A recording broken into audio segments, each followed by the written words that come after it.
Hi everyone, and welcome to my YouTube channel.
So I'm just out this evening in one of these unique landscapes that we've got in Essex at Munden, at the petrified trees.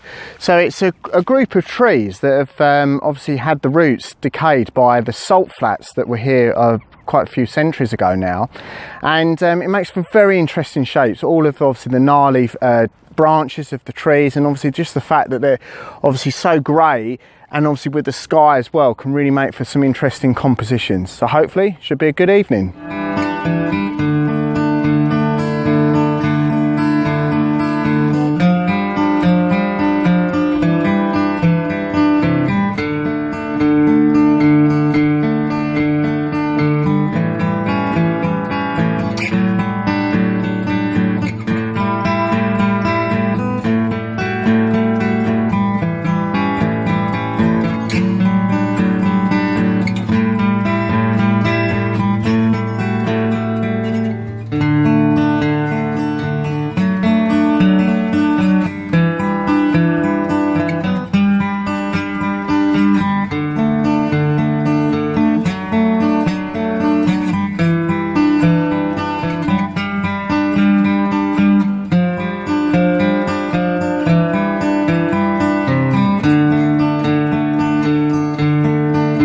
So just looking at the compositions that are on offer here, and a little bit tricky. What I'm trying to find is obviously trying to isolate one of the trees, but obviously where you've got the depth of the trees behind them as well, the sort of the other branches are sort of interlinking into the actual image, so it's creating a little bit more of a distraction. So what I'm thinking I'm trying to have to do, and I've taken a couple of test shots just to sort of work out a few of the compositions. I might need to switch over to my 70-300 lens just so I can obviously crop in a bit more and obviously isolate some of those trees. So I've just got an image set up here now with the camera on the tripod set at its full extension, and I'm just looking down the actual line here to the tree right in the foreground there, and obviously using the zoom of the lens to obviously isolate that. And as the tree is sort of bending round within the actual image, it's creating interesting shapes. So for this one here, what I've done is I've gone for f8, and the reason why is I don't want any of the grasses in the foreground and any detail, any sharpness, because it's going to add some interest, add some balance to the image, but I want them out of focus. So the f8 image is obviously providing me with enough sharpness on the actual trunk of the tree, getting obviously all of that detail in there as well, and as I said earlier about that, creating that shape as well. So making that for quite a good image. So as I say, settings for this, f8, ISO 100, and shooting in aperture priority mode.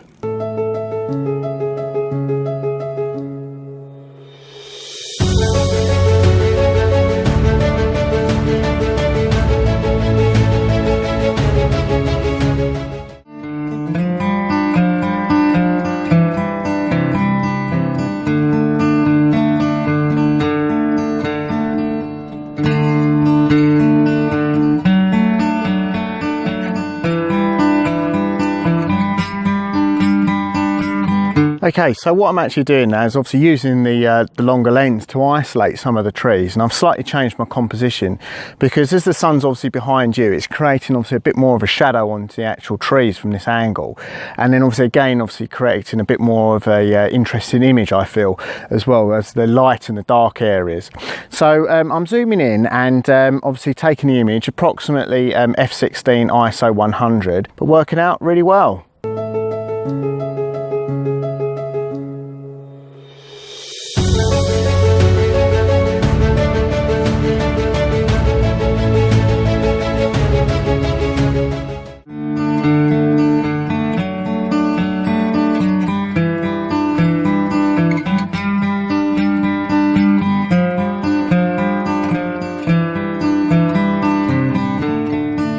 So I've just moved around the path a little bit now and swapped over to my widest lens, 10 to 18mm, to actually capture this tree here.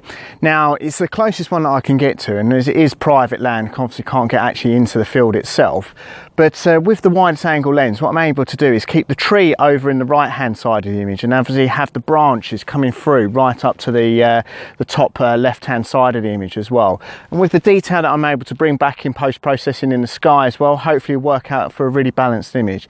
And also keeping this angle that I'm at as well, I've obviously got the light and the dark side of it as well, so hopefully working out quite a good image. So just got the camera all set up, f16 ISO 100, aperture priority mode, 2-second timer, let's go.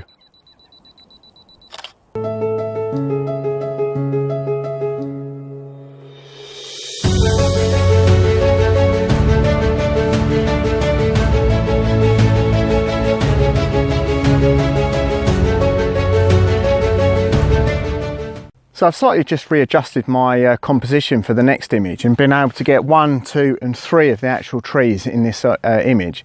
So what I've actually done is pre-focus on this first tree here using live view, and then swapped over to manual focus, and then got the exposure box to then obviously go up and take to the brightest side of the actual image, so then I can actually create more of a silhouette, because again I think that is working quite well with obviously all of the different shapes of the branches that are actually in the image as well, and obviously the detail in the sky.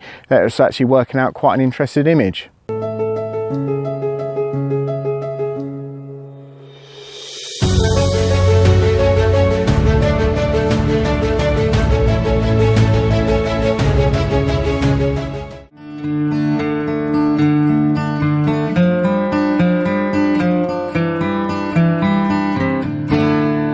So for my next composition, what I've actually come back a little bit down the path now, and trying to get a wide angle shot as much as possible of all of the trees, and obviously pointing the camera, the lens facing up into the sky, so I can obviously get some of the details. So having obviously some of the interest with obviously the trees, going in obviously through the foreground, the midground, and then obviously the interest in the sky as well with a nice fluffy cloud, obviously add some more detail into the actual image. Settings for that, f16 ISO 100, and again shooting in aperture priority mode.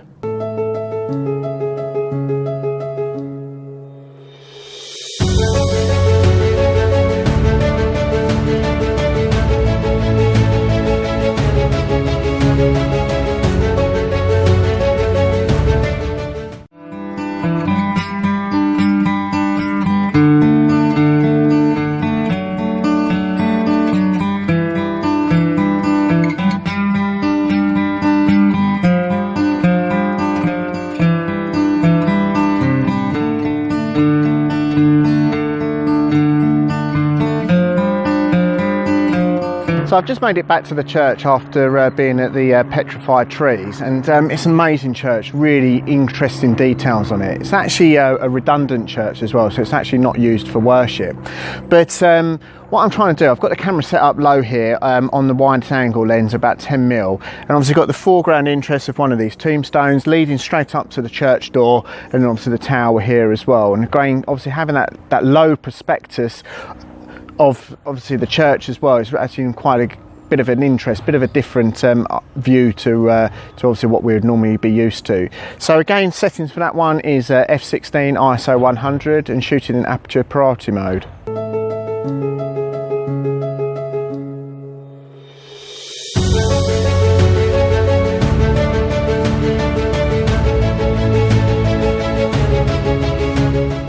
So I just made it back to the car now, and turned out to be a really good location.